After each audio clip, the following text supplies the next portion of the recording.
E também sobre os tipos de mamilos. Ah, sim. Gente, isso é super importante. As mães ficam muito ansiosas, né?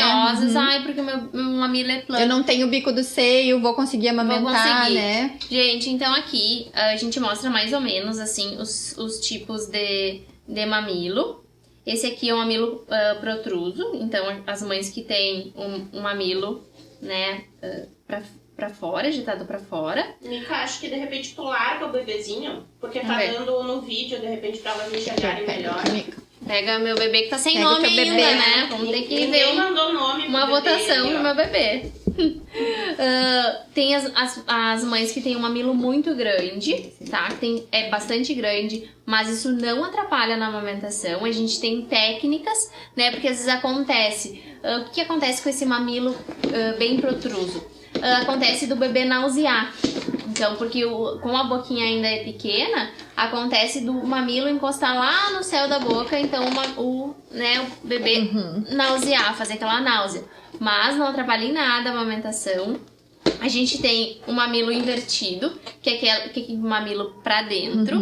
Eu quero deixar bem claro pra vocês que existe técnicas que ajudam a protruir o bico, que faz com que a gente consiga fazer uma pega melhor. Mas é importante saber que a gente não pega, como eu expliquei pra vocês, a gente não pega no mamilo.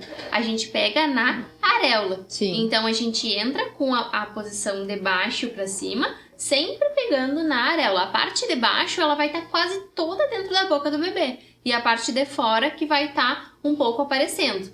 E a gente tem os que são pseudo-invertidos, que são aqueles que quando a gente estimula... Ele vem pra fora. Ele vem pra fora, né? Que é o mamilo plano. E a gente tem o mamilo que é considerado o mamilo tamanho normal, né?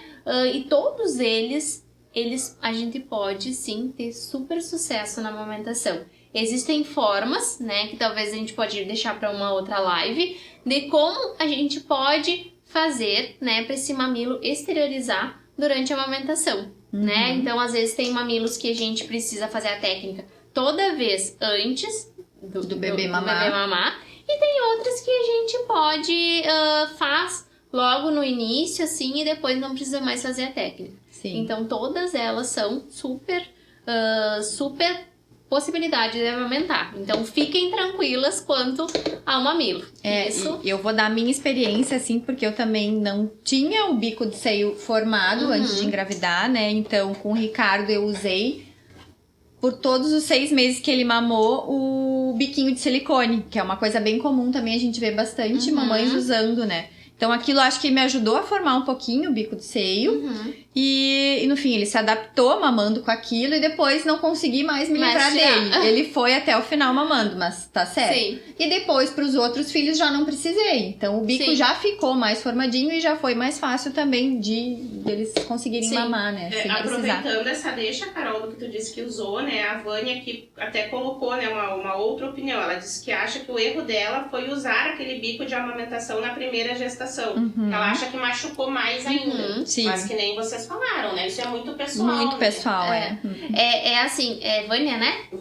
Vani, assim, realmente, assim, não tem a necessidade de a gente entrar com o bico, com o bico de silicone. O que acontece? O bico de silicone, ele é um bico artificial, que ele pode até prejudicar a pega, né, e a amamentação.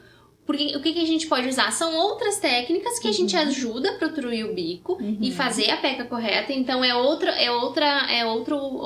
acessório que não precisa na maleta. Então, vocês fiquem bem tranquilas. A gente pode ver outras maneiras de protruir o bico. E essa técnica de colocar o bico pra fora, vamos dizer assim, quem tem o bico pra dentro. Falando de um linguajar bem comum, assim, Michele. A gente deve fazer na gestação ainda? Não, ou esperar o bebê nascer pra fazer? Não, é tudo durante, um pouquinho antes da mamada, né? A gente faz uma técnica um pouquinho antes, a gente coloca o acessório, ajuda a protruir o bico, é um acessório específico, tá? A gente não pode usar, às vezes a gente usa algo que machuca, que é muito bem no tamanho do mamilo, a gente puxa e isso machuca muito, pode causar lesão, então é algo mais específico pra gente usar, que a gente ajuda a protruir, porque o bico, esse funciona como o que a gente falou da concha. ela fica ali, o leite fica Sim, estocado tem que ali. higienizar toda vez que tu dá, então é uma trabalheira, aquilo tu tinha que carregar junto, eu me lembro, Isso. tinha que higienizar água quente, esterilizar, então É um trabalho que a gente acaba trabalho a tendo. mais. E depois, realmente, como a Carol disse, depois que tu coloca o bico, é difícil tirar. A gente tenta tirar, a gente vê outras maneiras, só que o bico, ele é fácil, né? O bebê abre a boca e o bico tá ali. Sim. Né? Então a gente não consegue fazer a pega. E o que dificulta? Quando a gente coloca esse bico, Carol, o que acontece? O bebê às vezes não consegue pegar muito bem toda na a auréola, né? E toda porque a auréola. ele descola, Porque ele, descola. às vezes entra ar, E o que meio acontece? chatinho. Ele é macio. Quando a gente faz a pega ela tem que ser bem profunda, né? Ele tem que pegar bem no seio. E o que acontece? Quando tu coloca o bico de silicone, escorrega. E se a mama tá muito dura, né? Aí o bico às vezes não gruda, não pega bem, porque às vezes o peito tá muito cheio, né? Claro, então isso acontece Então muito. são várias coisinhas, detalhezinhos, né? Que às vezes quem tá ali no meio de toda aquela revolução que é a chegada de um bebê, tu te preocupar com tudo isso, né, Michelle? Sim, então isso A gente sabe que é bem complicadinho, assim. É bem importante. Nós temos